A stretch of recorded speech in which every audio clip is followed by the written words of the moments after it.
Untuk makin mendekatkan pemerintah Provinsi Jawa Timur dengan warganya, kini hadir IJSC, East Java Super Corridor, program baru Pemprov Jawa Timur yang akan hadir di 5 kota, yakni Jember, Pamekasan, Bojonegoro, Malang, dan Madiun, yang akan melayani pemberdayaan ekonomi masyarakat, UKM, IKM, startup, dan dukungan bagi lulusan SMK, SMA, D3, S1.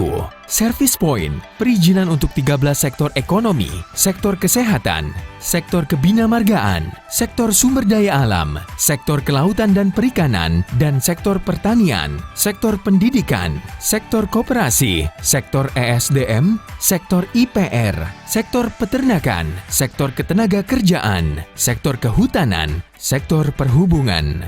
Coworking Space, Millennial Job Center MJC, pelatihan UKM IKM ekonomi kreatif, program khusus untuk kaum muda untuk mengembangkan diri serta dapat menciptakan lapangan kerja, menumbuhkan usaha bidang startup, menjamin bantuan bagi produksi dan distribusi, produk-produk inovasi anak muda, membantu promosi bagi usahawan muda. Investasi, optimalisasi percepatan kemudahan berusaha, informasi peluang investasi di Jawa Timur. East Java Super Corridor menuju Jawa Timur sebagai Smart Province.